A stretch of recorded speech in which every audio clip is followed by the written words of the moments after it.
This lecture will provide a brief introduction of internal forces to demonstrate a step-by-step strategy to solve for internal forces at a specific location using the method of sections, and to explain the 2D internal force sign convention. We have already learned a little bit about the internal forces when we studied the simple truss analysis. For a truss member with forces acting on it, the member could be in tension or in compression. Although the forces only act on the two ends, force must also develop inside the member. We should be able to run an imaginary cut at any place through the member, and each segment must also be in force equilibrium according to Newton's first law. So those forces are internal forces. Now you see here on the left-hand side, when the member is in tension, the internal forces will be in the given direction shown here. Each segment is also subjected to tension. For the right one, if the entire truss member is in compression, and now when we section at any location through this member, each segment must also be in equilibrium, and turns out each segment is in compression as well. So the force developed inside the beam is the same force everywhere, but this is only for two force members here. We are again just looking at the two force member or simple truss structure. We only have two force members. And this is the base for method of section. After the simple truss structure, we learned frames and machines, which have at least one multi-force members. And if you recall the problems we solved involving frames and machines, we only look for the support reactions.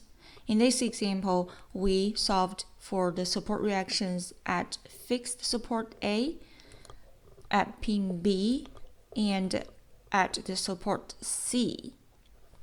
Here is another example. In this given frames and machines, we may ask to solve for the reaction at pin B and reaction at C, or maybe the reaction at pin A as well.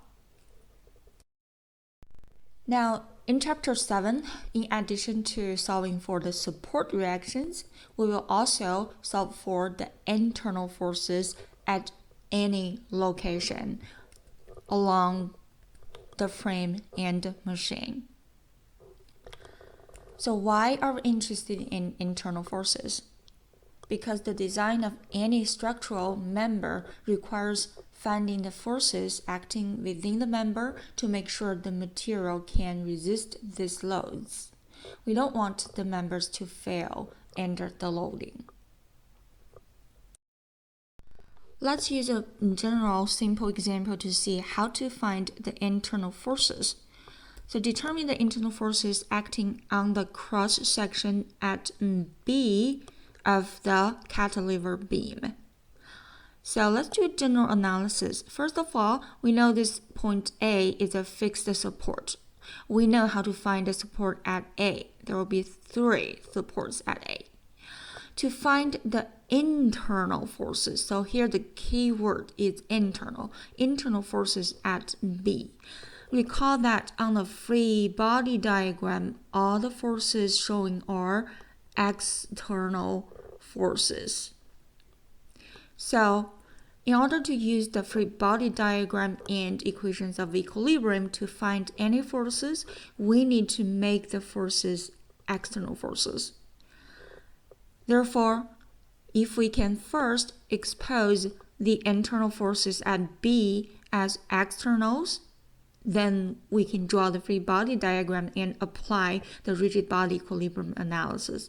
And this is in fact the method of sections. So step 1, if necessary, determine the external support reactions. So in this case, we only have one external support which is at A, the fixed support. So let's determine the supports at A first. And we are all familiar with how to find the external supports for a fixed support. So there are 3 reactions, and I write 3 equilibrium equations to solve for them. And now I have those support reactions at point A. Then step 2, cut or section the member at the specified point and note the unknowns. And in this case, we are asked to find the internal reaction at point B. So we're going to cut the member at point B.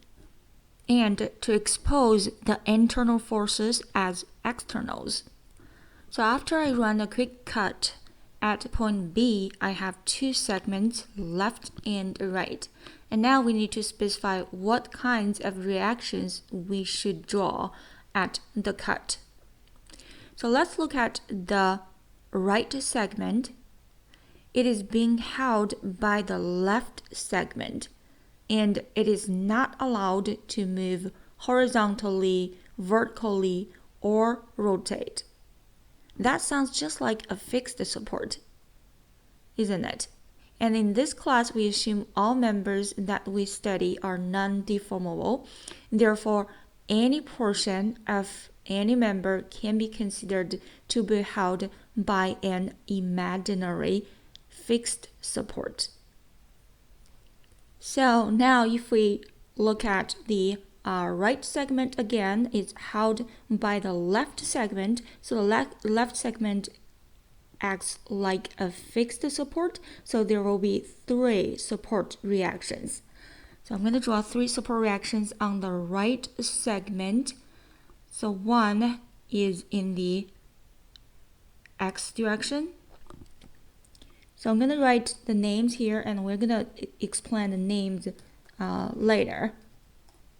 Call this one the NB, which is perpendicular to the cross-sectional area. And another one is in the Y direction, is parallel to the cut, to the cross-sectional area. We call it VB. And for a fixed support, there is a third reaction, which is the moment. So we call it bending moment, or call it MB. And on the left segment, now the right segment will act like a fixed support. It will have 3 support reactions on the right segment, and those reactions are actually reactions of the forces acting on the right segment. On the left segment, there are also 3 reactions because now the right segment acts like a fixed support. And those 3 forces on the left segment are the reactions of the 3 forces on the right segment. So the NB, they are of the same magnitude and opposite directions. So that's action and reaction. And VB as well, one is pointing to the positive X direction, one is pointing to the negative Y direction, and both of them have a magnitude of VB. And then the bending moment, or moment at point B, one is bending upwards, both of them are bending upwards, but one will cause a counterclockwise rotation, another one will cause a clockwise rotation. And those forces are what we are looking for. NB, the force in the X direction, VB, force in the Y direction, MB, the moment. But clearly, we only need to choose one segment and solve for the unknown reactions. Step 3, choose one segment and solve for the unknown reactions. Let's calculate both sides just to show you that they will lead to the same answer. But when you make your own pick, choose the segment that has the least number of loads on it. And in this case, you can choose the right side, actually. So if you choose the right side, you don't have to solve for the support reactions. But again, let's solve for both sides to just show that the support reactions will be the same, or not the support, sorry, the internal reactions will be the same no matter which side you're going to choose. On the left segment, forgot to set up the x and y axis because we are still going to use the sum of fx, fy equal to 0 equilibrium equations. So now for the left segment, we can write 3 equilibrium equations: sum of fx equal to 0, sum of fy equal to 0, and moment about a equal to 0. So we should do the moment about point B equals to 0, since VB and NB actually are both unknown forces. Along the x direction, we have 600 Newton plus NB, so NB is negative 600 Newton. In the y direction, we have 1600 Newton minus VB equal to 0, so VB is 600 Newton. For the moment about point B, again we set up the positive direction for the moment, which is counterclockwise rotation as positive. We have two couple moments. One is at point A, 6,200 Newton meter, and one is in the middle of the AB segment, 200 Newton meter. Both, one is positive, one is negative. And then we have this 1600 Newton force applied at end A, which is pointing to the y direction. It also has moment about point B. The moment arm is 2 meters, and then the MB. So from this equation, we can solve for the moment at point B. So MB will be a negative 2,800 Newton meter. So again, those answers are from the left segment. Now let's see the right segment.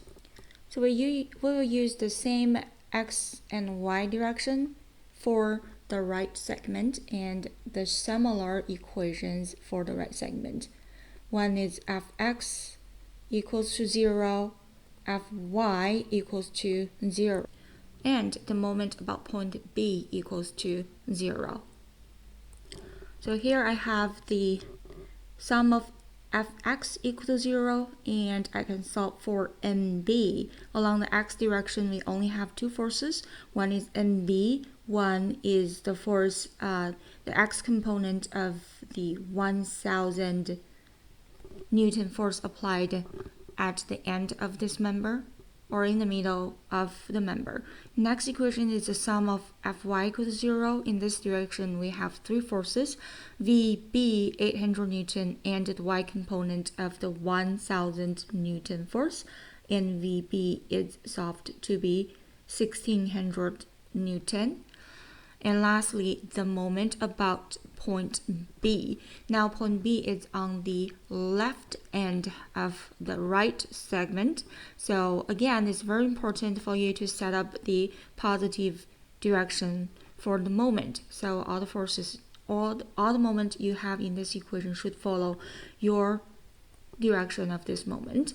So MB will be solved to, well, you can guess the answer should be the same number, same answer as we solved from the left segment.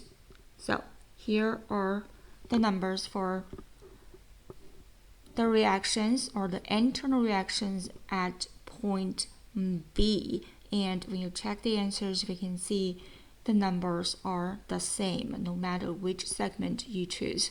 And again, if you're going to solve this problem, probably you want to start with the right segment. In this case, you don't have to solve for the support reactions at point A.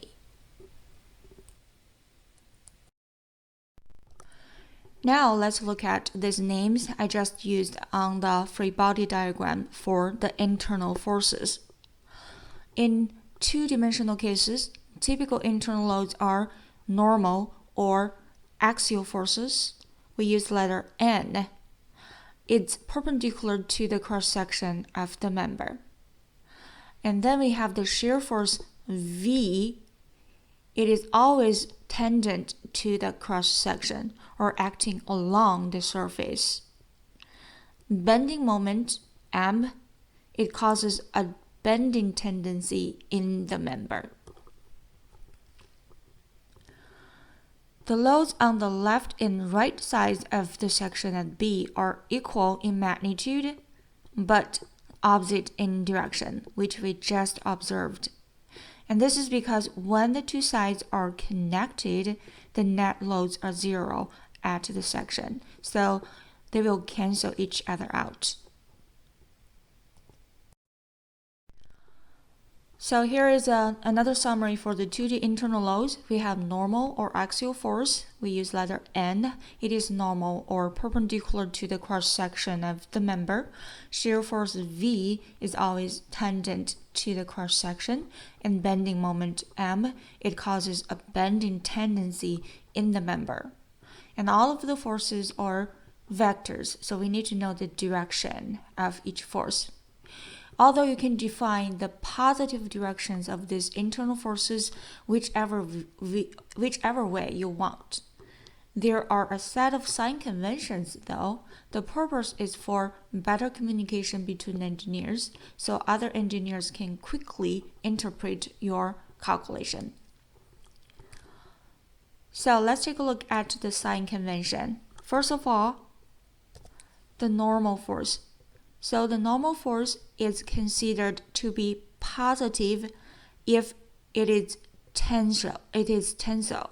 So in this case, both N are positive normal force because they are tensile stress or tensile force. For the shear force, is considered to be positive if it creates a clockwise rotational effect on the segment. So clockwise rotational effect on the segment, then the shear force is considered to be positive. So this part can be very confusing because we have been using counterclockwise direction for the positive direction of the moment, but now for shear force, okay, keep in mind the shear force is considered to be positive if it creates a clockwise rotational effect on the segment. The bending moment is considered to be positive if it creates a concave upwards bending effect on the segment. So both bending moments you see here are positive bending moments because they will create a concave upwards bending effect on the two segments respectively. A quick summary. For our 2D internal loads, if a normal force is a tensile force, then it's positive. In other words, the compression force will be a negative force. If a shear force creates clockwise rotational effect, then it will be positive. And if the bending moment creates a concave upwards bending effect on the segment, it's positive.